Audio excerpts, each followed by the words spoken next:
Bersyukur Tuhan Yesus, kesempatan sore hari ini kami boleh memenuhi undangan-Mu untuk beribadah pada saat ini Tuhan. Semua karena kebaikan Tuhan, semua karena kasih sayang Tuhan, semua karena anugerah Tuhan bagi kami. Dan kami siap Tuhan untuk menerima firman-Mu, singkapkan segala sesuatunya, buka mata hati kami, buka telinga rohani kami, untuk boleh menangkap pesan Tuhan dengan sebaik mungkin. Dalam nama Tuhan Yesus kami berdoa dan mengucap syukur. Amin. Terima kasih Ika dan Reni, Yurius, ada juga Kak Jonathan yang sama kita sedang waktu tidak terlihat. Luar biasa. Kalau saya yang bagian firman Tuhan, untuk lagunya penutupnya jangan diserahkan saya. Kalau doa nanti bisa-bisa berangkatnya dengan pulangnya berbeda. Ya, nada saya nanti berbeda. Jadi saya minta maafkan. Minggu ini ya, gereja kita ulang tahun. Ya, Bu Devi ya. Nah, puji Tuhan. Secara pribadi dan juga sebagai tim pelayanan di sini, saya ucapkan selamat ulang tahun untuk GKKI Gideon Generation. Bertambah usia, bertambah juga kasih karunia Tuhan dinyatakan bagi gereja kita. Karena kan di tengah-tengah minggu, masih belum minggu depan, tapi masih tengah-tengah minggu ini akan kita jalani.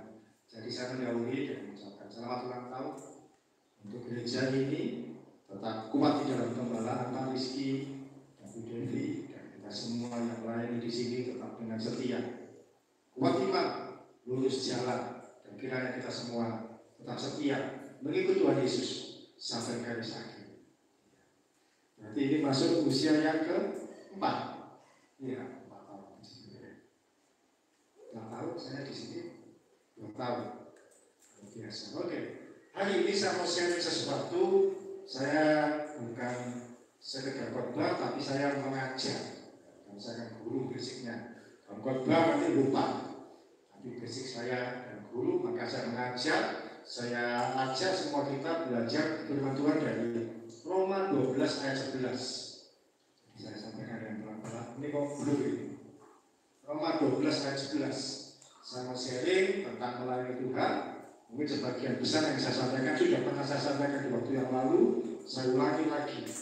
Karena ketika saya sharing firman Tuhan, itu seperti seorang tukang bangunan yang dia memukul palu pada paku, kan tidak cukup banyak sekali, berkali-kali sampai paku itu bisa masuk ke tembok yang dituju. Roma pasal 12 ayat 11. Ya, saya juga siapkan dari HP saya. Ya. Apa itu fokusnya kurang pas? Tapi mudah-mudahan bisa terbaca. Tidak bisa, siapa apa? Ya, yang ingat tidak bisa, tapi saya yakin kalian semua punya HP, artinya ada Alkitabnya, pastinya ya. Oke. Roma 12 ayat 11 kita baca sama-sama. 1, 2, 3. Janganlah hendaknya kerajinanmu kendor, biarlah rohmu menyala-nyala dan layanilah Tuhan. Mumpung yang datang tidak terlalu banyak. Kalau guru itu suka siswanya itu sedikit daripada banyak. Kalau pendeta suka yang datang banyak. Saya guru suka yang datang tidak terlalu banyak. Kenapa? Lebih fokus. Saya pernah di SMP itu muridnya cuma 3 orang. Kok tak senang kan? Berhasil semua jadi semua. Memangnya bagus-bagus.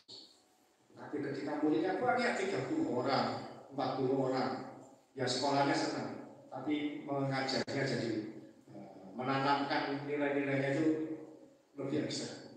Oke, hari ini saya sharing tentang melayani Tuhan. Mungkin ada konsep-konsep yang selama ini keliru atau kurang pas. Kita akan ubah, kita akan pahami dengan baik supaya yang belok itu bisa lurus, yang salah bisa kita benarkan dan kita melayani Tuhan dengan hati yang benar. Kita share dulu kalau dari Julius. Kalau menurut Julius, apa yang ada dalam pemikiranmu, dalam konsepmu, dalam pendapatmu, melayani Tuhan itu apa? Boleh rohani jawabannya, boleh tidak rohani sembarang. Apa sih melayani Tuhan?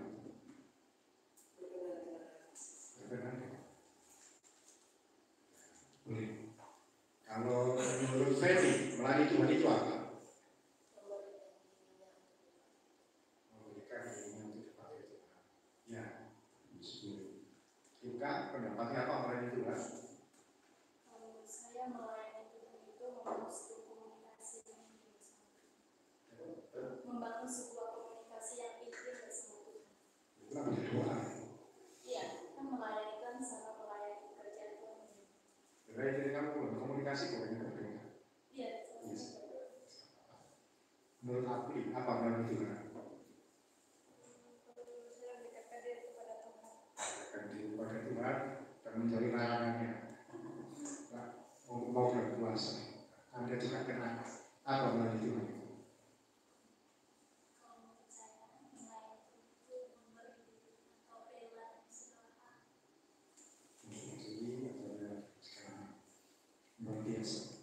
Kata melayani di dalam bahasa Inggris digunakan kata service atau to serve, dan semua kita tentu akrab dengan kata ini. Service bukan ministry. Ministry itu bentuk pasifnya, lembaganya itu ministry. Tapi melayani itu adalah service, dan service selalu berkaitan dengan orang lain. Contohnya kita mendapati service itu atau pelayanan atau melayani itu contohnya ketika kita ke rumah makan. Kita ke rumah makan, ada orang yang ketika kita datang mungkin di warung mie gacoan atau dimanapun kita makan di warungnya ya, tiba-tiba ada orang yang datang terus maaf mbak, maaf mas, saya bersihkan dulu, ambil piring kotor di meja, dia siapkan segala sesuatunya, dibersihkan, dikasih menu. Ini silakan dipilih yang mana. Dia adalah pelayan, dia yang melayani kita. Itu adalah melayani, berkaitan dengan orang lain. Dan kata servis, kita mungkin juga akrab ketika kemana? Contohnya kemana kalau servis itu? Ke bengkel, motornya rusak, motornya sudah waktunya diperbaiki, sudah ganti oli, sudah waktunya diperbaiki di dalam-dalamnya. Servis rutin, kita datang ke bengkel. Saya beberapa hari lalu ke bengkel karena jok saya itu susah untuk ditutup. Jadi bisa dibuka, nggak bisa ditutup. Ya masih mending daripada bisa ditutup, nggak bisa dibuka. Tapi kan juga nggak nyaman kalau nggak bisa ditutup. Ada kesempatan saya ke bengkel. Terus orangnya yang montirnya berkata, tunggu dulu Pak ya, silakan duduk, diperbaiki segala sesuatunya. Jadi ketika kita ke bengkel, ada orang yang menservis kita, memperbaiki motor kita, membuat motor kita jadi baik lagi, jadi enak lagi, jadi bagus lagi. Itu servis. Ada juga servis yang lain ketika HP kita rusak. Servis HP, datang ke provider HP. Tapi saya bisa. Beberapa yang lalu saya bantu Sinta, HP-nya itu rusak, tidak bisa nyala. Saya bawa ke kenalan saya, tolong diperbaiki. Nanti ongkosnya berapa bisa dihitungkan. Apa keluarnya? Mati, tak bisa lagi apa-apakan. Diperbaiki, butuh waktu 7 hari, 1 minggu, sudah beres semuanya. Servis selalu berhubungan dengan orang lain. Tidak pernah servis berhubungan dengan diri sendiri. Berhubungan dengan diri sendiri namanya swalayan.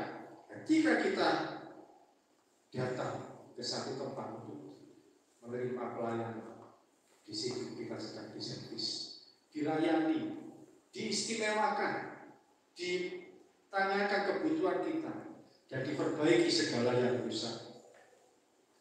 Hari ini dengan konsep melayani yang kalian sampaikan tadi tidak salah, tapi izinkan saya untuk menyampaikan bahwa melayani artinya kita memberi diri, menolong orang lain.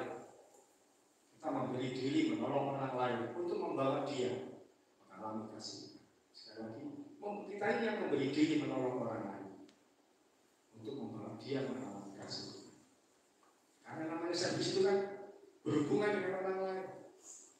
Kalau misalkan saya terbeban kepada Vermina, saya harus melayani Vermina dengan sebaik mungkin, maka saya memberi diri untuk yang terbaik bagi dia, menolong dia kebutuhannya apa saya harus siapkan, maksudnya harus saya perhatikan. Dia perlu untuk didoakan, saya doakan. Apa yang didoakan Vermina dan sebagainya itu dia melalui kasih. Saya bawa pelan-pelan bahwa yang namanya melayani selalu berhubungan dengan orang lain. Tapi kan orang itu bangga, ya. Fokus akhirnya pada kerajaan surga, pada Tuhan. Kita melayani orang lain, tapi fokusnya pada Tuhan. Kalau demikian, secara posisi lebih tinggi siapa? Orang yang dilayani atau orang yang melayani? Lebih tinggi siapa? Orang yang dilayani atau orang yang melayani? Ketika datang ke rumah makan, kemudian kan ada pelayan, dia yang menyiapkan, membereskan piring-piring kotor atau memberi kita menu. Siapa posisinya pada ini? Kita yang datang makan di situ atau pelayan? Siapa? Yang makan kan? Kita. Kalau tadi saya ke bengkel, saya servis motor saya, siapa posisinya begini? Saya yang punya motor. Tolong ini beresin. Kalau saya bawa HP-nya simpan ke teman saya, tolong perbaiki. Saya posisinya begini. Dia yang melayani saya. Itu dalam tanda kutip di bawah saya. Dia juga ketika saya menyampaikan firman Tuhan ini, bukan berarti posisi saya lebih tinggi kan? Karena saya yang melayani firman. Kalau dalam posisi hari ini, kalian perlu diberikan kebenaran firman Tuhan. Saya yang melayani. Justru saya yang lebih rendah posisi saya daripada Anda. Karena saya menyediakan ini firman Tuhan hari ini. Ini sharing saya hari ini. Jadi kalau ada pembicara merasa top, merasa paling terkenal, paling baik, wajahnya muncul di mana-mana, Anda cuma pelayan. Kalau kalian melayani tadi, ada Rika dan Yunus. Ketika kalian di sini, Anda melayani orang-orang yang ada di bawah. Kita ada di bawah dan orang-orang yang kita di bawah. Saja kita lihat 2 Korintus pasal 4 ayat 5. Ya, 2 Korintus 4 ayat 5. Ayat ini diucapkan oleh Paulus, Rasul Paulus, seorang yang disegani di mana-mana waktu itu, bahkan penulis sebagai besar kitab perjanjian baru. 2 Korintus 4 ayat 5.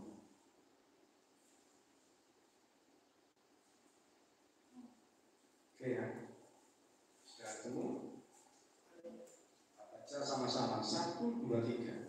Sebab bukan diri kami yang kami bicarakan, tetapi Yesus Kristus sebagai Tuhan dan diri kami sebagai hamba-Mu karena kehendak Yesus. Paulus melayani bersama dengan teman-teman. Dia berkata, kami bukan diri kami, tapi dia berkata ada satu kalimat yang luar biasa yang kami beritakan adalah Yesus Kristus sebagai Tuhan. Dan keberadaan kami ini, saya ini adalah sebagai hamba-Mu karena kehendak Yesus. Paulus sudah berkata, kami ini hamba-Mu, orang yang siap melayani kamu, orang yang siap menolong kebutuhan, orang yang siap menerima apapun yang Anda rindukan ketika terjadi. Paulus berkata, diri kami sebagai hamba. Dia ini sebagai hamba kita ini. Dia mengatakan seperti itu. Karena itu saya mulai masuk pelan-pelan berikutnya. Bolehkah kita ini yang melayani Tuhan? Melayani Tuhan dalam artian kita melayani orang-orang di sekitar kita.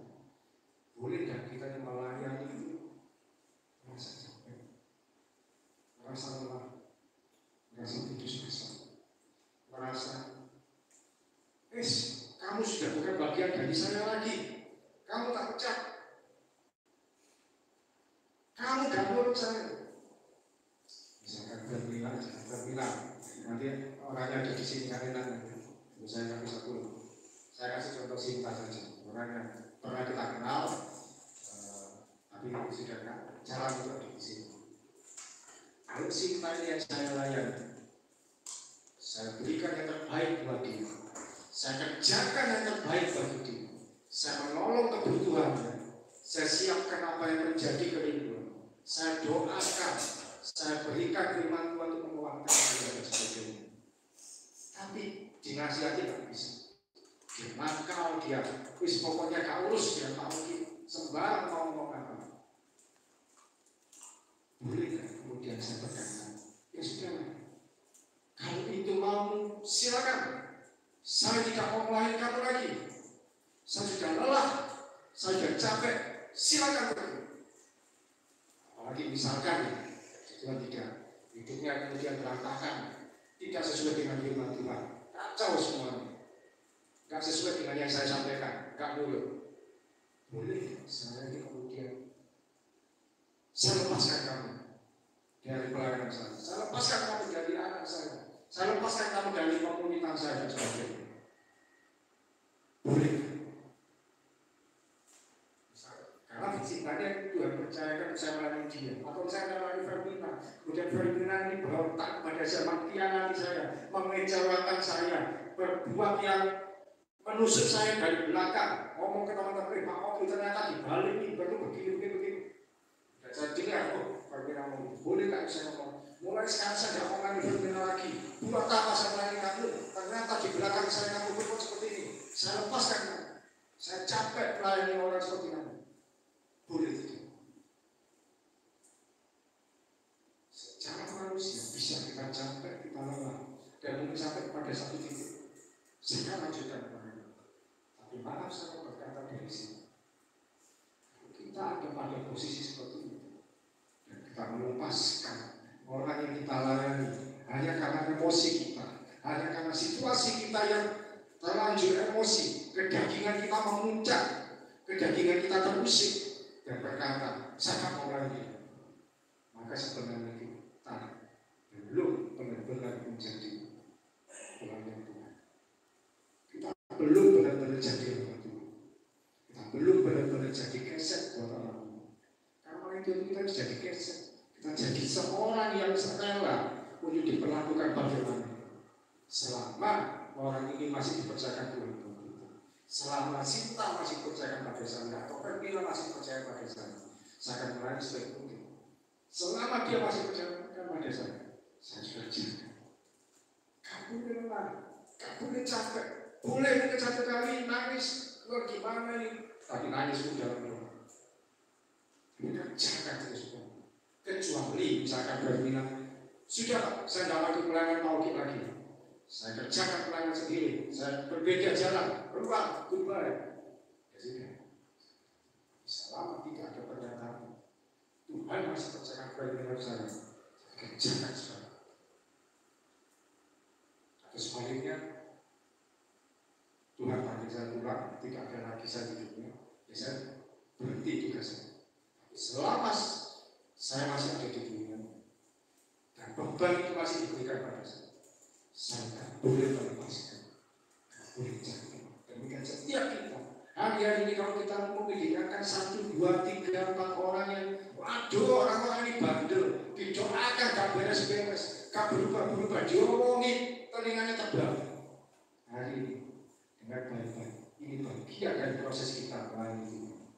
Waktu difitnah dengan orang ini diomongin, itulah kita saat ini maksudkan. Poin pertama hari ini yang saya sampaikan, ketika kita melayani Tuhan, kita jadi hamba bagi orang. Kita jadi hamba buat kebutuhan orang. Menyediakan yang terbaik. Kita mau melakukan, sekalipun kita kontak-kontak, gulung-gulung dan sebagainya. Kerjakan dulu. Ingat, dalam pelayanan tidak ada pemecat-pemecat. Kalau saya ada pemecat, maaf itu bukan pelayanan, itu perusahaan.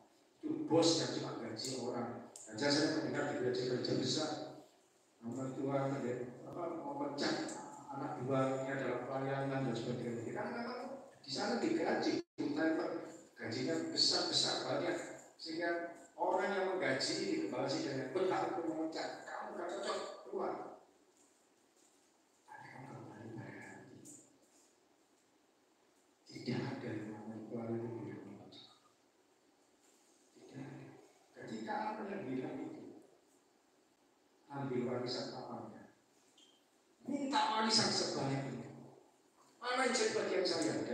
kasih. Atau gimana hitungnya, kasih kemudian ada rumah. Apakah bapak itu mencoret anak itu dari satu keluarga? Ternyata kok tidak. Dia tetap dianggap seperti anak. Yang kedua, tinggalkan papanya. Mungkin tidak 1-2 minggu, bisa jadi itu bertahun-tahun, berbulan-bulan, bertahun-tahun, tinggalkan papa. Papanya tetap ada anaknya, terus sebagai anaknya, anak bungsu sebagai anak. Buktinya apa? Di Alkitab tertulis, papanya seringkali naik, atau pokoknya lihat dari rumahnya, lihat keluar kapan anak itu. Dan itu tentu tidak sehari dua.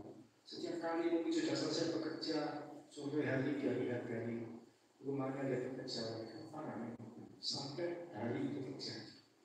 Anak bungsu ini pulang dalam kondisi meninggalkan. Dan anak ini merasa bahwa saya sudah bukan anak lagi. Tapi bapaknya tetap menganggap dia anak. Dia kejar anak itu, dia peluk anak itu, dia terima anak. Tidak ada yang namanya dan kalau tidak boleh, maaf kalau saya boleh berkata, pecah mengucap. Tetapi dia bandel Pak, dia menggunakan uang dan sebagainya, dia menyalahgunakan kepercayaan. Misalnya, itu bagian dari proses Tuhan buat dia. Biarkan. Tetapi dia berbuat begitu selama dia belum meninggalkan kita. Dia bagian dari kita. Mungkin saking merasa bersalahnya, bisa jadi contoh tadi. Kalau berminat yang anak itu berusaha melakukan berkata, oh saya keluar, bisa apa? Tidak ada. Tetap berminat bagian dari saya. Sama seperti itu mari kita belajar untuk kita menyediakan diri sebagai seorang yang melayani Tuhan. Siapapun kita, doakan, dukung atau apapun yang bisa kita belajar. Hari-hari saya sedang diuji dengan hal ini. Ketika saya melayani seorang anak, saya agak abaikan. Semua yang saya kerjakan seperti tidak ada artinya. Sudah keluar uang sekian banyak. Saya boleh berkata jutaan uang keluar buat dia. Semua hal terbaik saya lakukan. Tidak ada respon. Saya sangat berkata, oh dia juga dibalas budi, ditolong orang. Sampai satu titik berkata, kalau kami protes, cuma donatur. Beda donatur itu apa? Donatur itu misalkan pembinaan sekolah saya biayai, tapi karena kalau saya melayani itu, saya melihat kebutuhan pembinaan, saya sediakan dalam kasih berbeda itu. Kalau cuma donatur, ya sudah, kamu nggak boleh dengan saya berhenti. Ketika kita mengerjakan dengan tulus, risiko apa? Poin yang kedua tentang melayani Tuhan supaya tidak terulang. Poin yang kedua kita baca dari Lukas 16 ayat 10. Lukas 16 ayat 10. Lukas 16 ayat 10.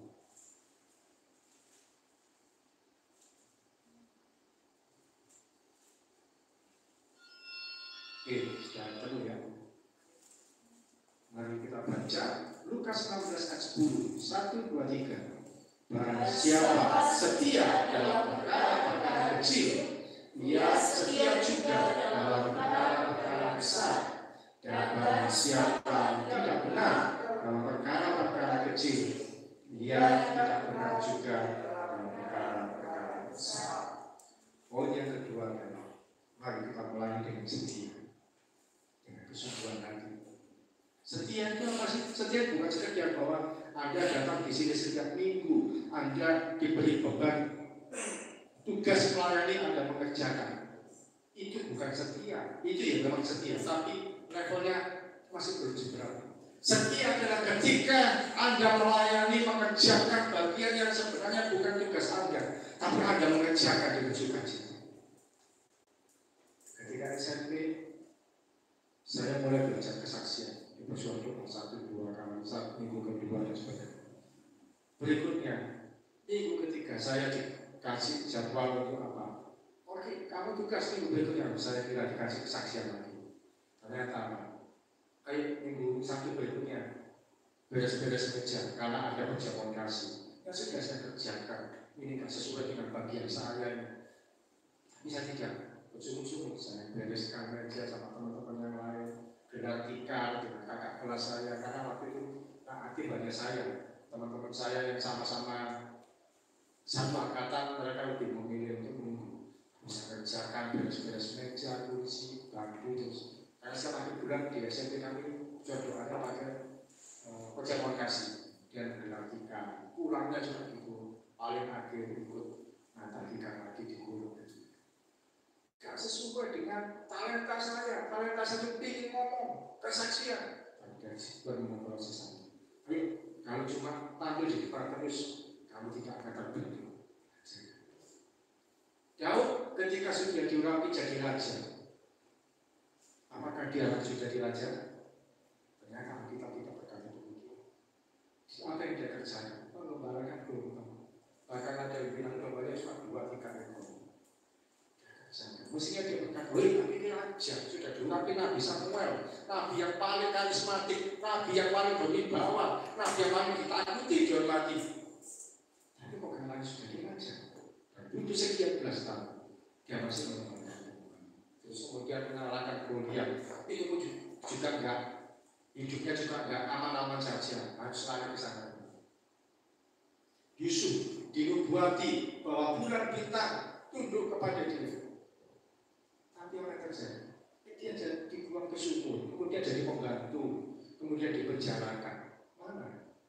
Katanya ada situasi baik di dalam hidup, kan tidak sesuai dengan yang diharapkan diimpikan.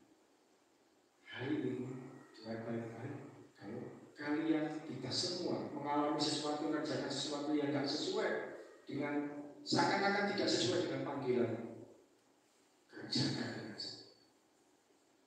itu proses Tuhan sampai pada satu titik nanti.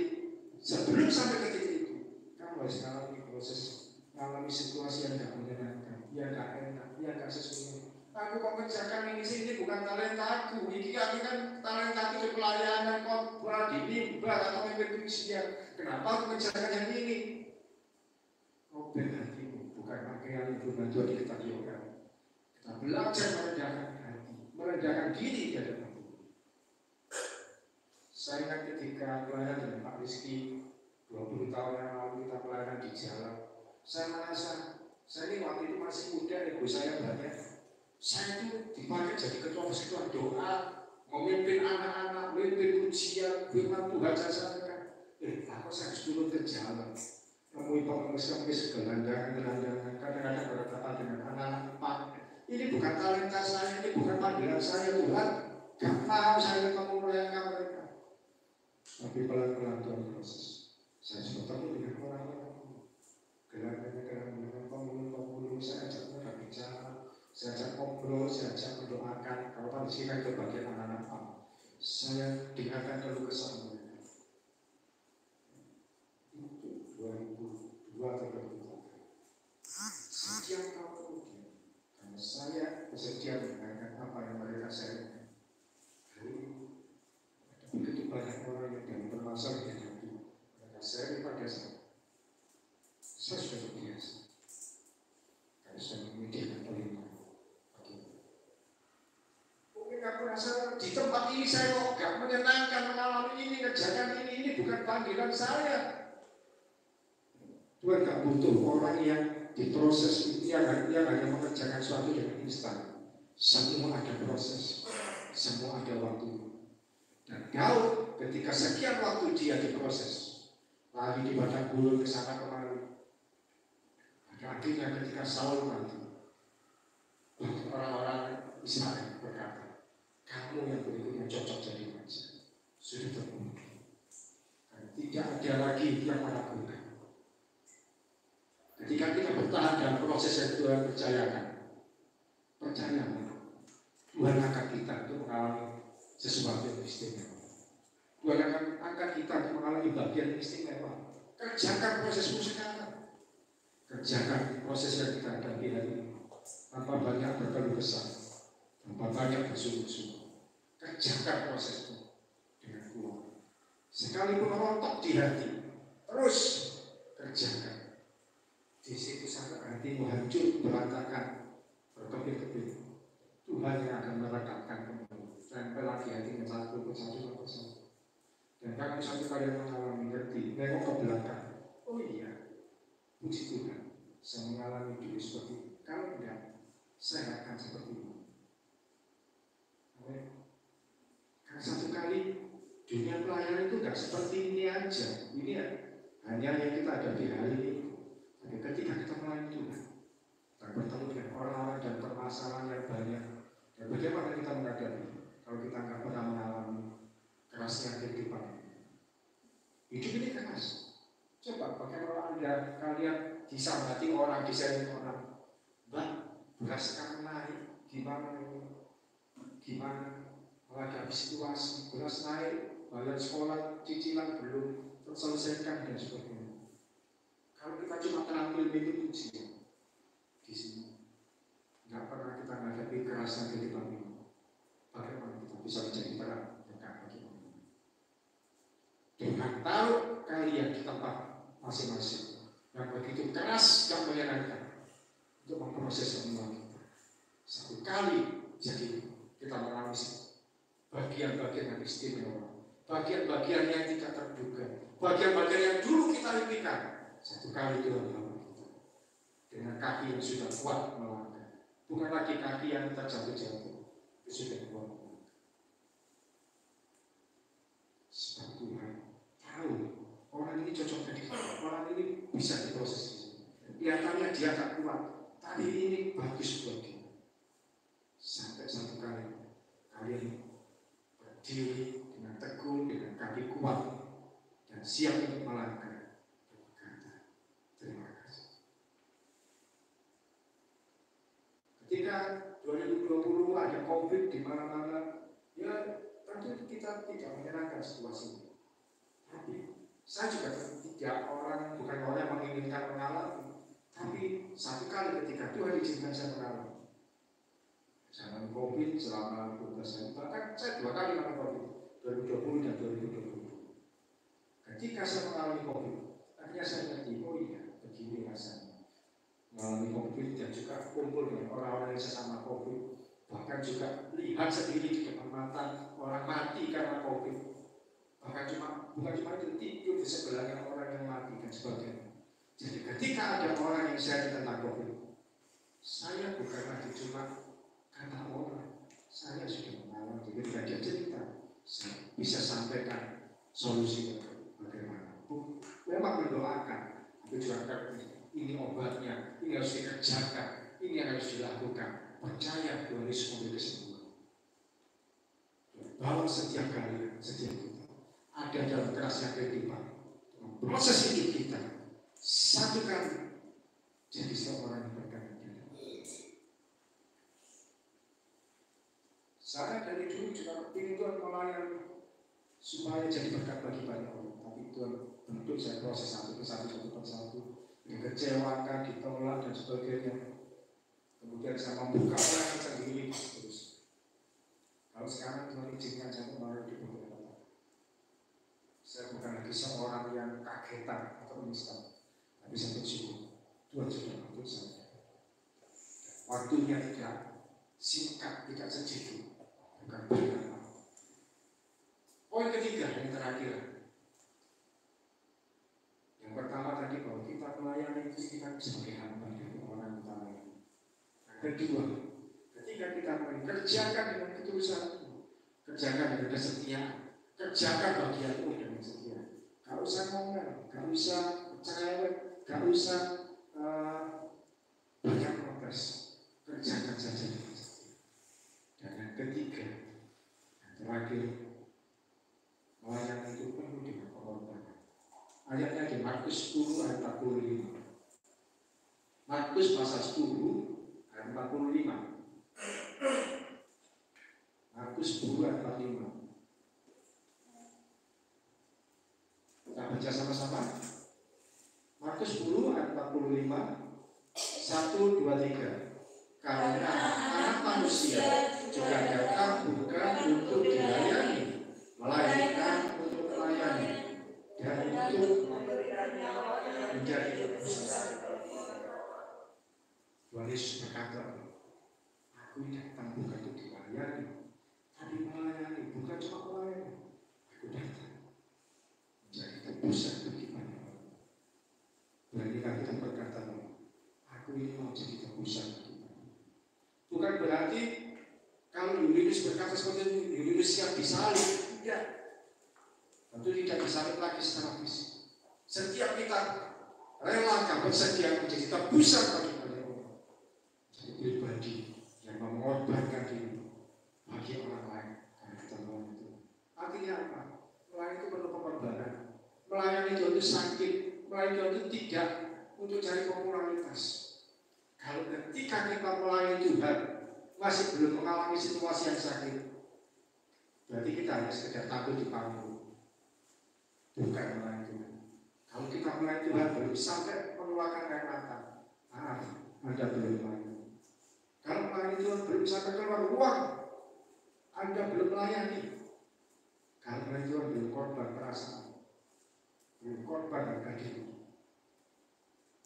Anda belum melayani. Masih sekedar volunteer. Volunteer itu apa? Ya kerjakan seperti relawan.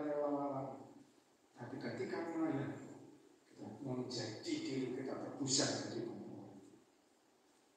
Ketika melayani nggak siap keluar air mata, disakiti, diabaikan, direndahkan, diremehkan, ditolak, gak dianggap. Dan kita siap melayani. Bukan cuma sekedar tampil. Aku membeli menjadi terpusat. Misalkan ketika melayani digosipkan dengan seseorang, oh kamu melayani, kamu di tempat itu pacaran dengan ini ya, kamu dengan ini ya. Ketika daging kita memuncak dan sebalik berkata, kamu kedengar dari siapa? Gosip itu salah benar, salah semua itu. Kemudian saling adu argumentasi, tunjukkan mana buktinya. Tapi bisa kita ya, Tuhan, saya melayani tidak untuk cari pajak. Saya belum tidak seperti yang dikatakan. Wah, tapi itu gosipnya. Ya, bisa tidak seperti itu. Silakan saja orang lain ngomong apa. Bisa tidak seperti itu.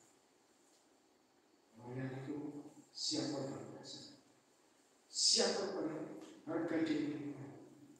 Tuhan Yesus pun juga tidak selalu berhasil ketika dia melayani. Ada di satu tempat dia ditolak. Dia direndahkan. Oh, dia kan yang anaknya tukang kayu itu kan. Saya tahu ibunya, bapaknya tukang kayu itu. Adik-adiknya di sini semua. Dan Yesus di satu kota itu tidak menemukan keberhasilan dalam itu. Dia tidak lagi di situ, dia berduka karena di situ dia ditolak. Tapi apa Tuhan Yesus kemudian ketika dia disalibkan, saya mau mati, tapi tidak untuk kota itu. Tidak. Itu semua siapkan kita ketika kita melayani Tuhan. Jadi terpusat. Siap untuk direndahkan, diremehkan, ditolak dan sebagainya. Sudah ditolongnya ternyata malah ditinggalkan. Sudah ditolongnya ternyata malah tidak ada hal baik. Kita harus siapa? Ketika melayani. Sekali lagi kalau melayani belum sampai korban, belum sampai keluar air mata, belum sampai diinjak-injak, kita harus melayani. Dan di sini ada teladan Pak Rizky yang sudah memberikan yang terbaik buat kita. Tapi juga masih ada yang salah paham, masih ada yang tidak suka, masih ada yang sudah ditolong ternyata malah berbuat yang aneh-aneh. Dan dia masih sampai, masih melawan. Dia masih mau menyediakan diri sebagai hamba Tuhan bagi semua kita. Ketiga yang saya sampaikan hari ini, yang pertama ketika kita melayani, kita akan jadi hamba bagi orang kita layani. Ingat, kita diam. So, jangan ada kata lewat sampai keluar. Boleh ngomong tapi simpan sendiri, jangan dilontarkan ke orang lain. Boleh lelah, tapi jangan menyerah. Boleh capek, tapi jangan kehilangan semangat. Yang kedua, melayani dengan kesediaan, dengan ketulusan hati. Sekalipun yang kamu kerjakan itu seakan-akan tidak ada hubungannya dengan panggilan, karena di situ juga proses hidup setiap kita. Saya ikut dengan pembina saya Pak Dianto. Setiap Sabtu saya diajak ke Malang di persekutuan anak-anak Malang, anak-anak muda. Apa yang saya lakukan? Ya saya membawakan tasnya dia. Saya cuma duduk. Terus setelah itu acara selesai jam 8 malam, kami pulang lagi ke Surabaya. Saya kangen pulang lagi. Cuma itu aja saya bawakan tasnya, naik bis, saya bawakan tasnya, jaketnya. Setiap Sabtu itu yang kami kerjakan selama 2 tahun. Saya dapat apa? Nggak dapat apa-apa. Naik bis uang saya sendiri. Nggak dapat kesenangan kasih. Dan sebagainya. Tapi saya tahu kalau saya belajar ikuti dari orang, saya jadi hamba Tuhan itu. Meskipun nggak tahu gimana caranya. Benar-benar terjadi. Yang ketiga, saya lihat dari mulai itu perlu dengan korban. Beranikan kita untuk menyediakan diri jadi tebusan bagi orang lain. Situasinya tidak mudah, tidak menyenangkan, tapi kita merobek bukan baju kita, hati kita, supaya ketika kita melayani, kita siap diapa-apakan. Lalu Tuhan Yesus sendiri dianiaya, masa kita nggak mau dia. Ayat terakhir, paling akhir, Lukas pasal 17 ayat 10.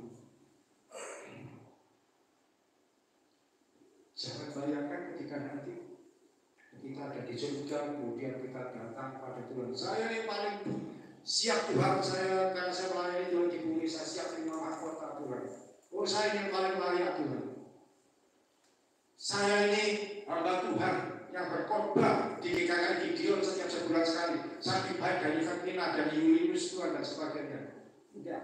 Apa yang sikap kita harus kita lakukan? Lukas 17 ayat 10 kita baca sama-sama. 1, 2, 3. Demikian sudahlah kamu apabila kamu telah melakukan segala sesuatu yang ditugaskan kepadamu, hendaklah kamu berkata, kami adalah hamba-hamba yang tidak berguna. Kami hanya melakukan apa yang kami harus lakukan. Ketika pulang di surga itu, kau usah menggetar kota, kau usah jatuh mulia. Kita cuma apa? Bisa sujud ke hadapan Tuhan. Dan jangan aku lakukan. Tuhan yang tidak berguna. Kita bisa berkata begitu. Sudah, aku selesaikan yang aku. Kau semakin akhirnya mau. Kau sangat merasa bangga lagi di sini. Kita hanya mengerjakan yang kita harus lakukan. Jadi bagi ketika kita pulang nanti, Tuhan akan sambut kita sebagai seorang hamba yang setia, seorang hamba yang rela menderita, seorang hamba yang mau mati-matian bagi Tuhan Yesus. Kiranya hamba yang dikatakan tidak berguna, dan hanya melakukan apa yang harus dilakukan, memang harus kerjakan itu. Ya memang itu yang harus dilakukan. Mari kita berdoa. Tuhan Yesus, terima kasih. Kami mengucap syukur Tuhan untuk saya firman Tuhan pada sore pertama hari ini. Firman-Mu mengubahkan setiap kami dengan setiap konsep pola pikir yang selama ini salah tentang pelayanan diubahkan. Setiap cara pandang tentang pelayanan yang menunjukkan aku keegoisan, nama baik, mulai malam ini ditanggalkan bahwa yang melayani itu merendahkan diri daripada hidup. Ampuni Tuhan kalau selama ini kami sering cari-cari pengakuan, cari-cari keistimewaan sendiri, bahkan cari-cari nama, merasa tidak terima kalau tidak diperhatikan. Hari ini kami mau belajar. Kami sudah belajar. Kami siap Tuhan melayani Engkau sekalipun situasinya berbeda dari kami. Kami cuma membangun hamba-hamba yang tidak berguna, yang melakukan apa yang menjadi bagian kami. Terima kasih Tuhan Yesus. Berkat di atas anak Tuhan dalam pelayanan di gereja ini, kiranya setiap kami boleh setiap hari berapapun yang datang, siapapun yang hadir, kami mau ini dengan setia. Bahkan untuk teman-teman kami yang mereka masih di luar sana dengan pilihan jalan masing-masing, kami masih mau ini. Kami belum lelah Tuhan, kami belum capek, kami belum putus asa. Kami masih mau berdoa buat mereka, masih mau melayani bagi mereka selama mereka Tuhan percayakan bagi kami. Terima kasih Tuhan Yesus. Kami berdoa juga untuk gereja ini yang masuk ke usia keempat, menyatakan kasih setiamu, kasih karunia-Mu, untuk kami boleh memenuhi panggilan Tuhan dan tetap setia sampai garis akhir. Kami tetap melayani Tuhan untuk diri Tuhan. Kuatkan Pak Rizky sebagai kepala sejati. Berikan hikmat-Mu, kasih karunia-Mu, kemurahan-Mu, dan pertolongan di dalam setiap hal yang beliau kerjakan. Dalam kondisi-kondisi tertentu beliau seperti putus asa, tidak tahu bagaimana dikerjakan. Tuhan Yesus menguatkan, menolong, menyertai. Karena kami percaya kalau Engkau yang memanggil, Engkau yang memperlengkapi sampai pada kesudahan. Terima kasih Tuhan Yesus. Pemeliharaan menguatkan atas Pak Rizky dan sekeluarga, kebutuhan-kebutuhan masjid. Dalam nama Tuhan Yesus, kami berdoa dan mengucap syukur. Silakan.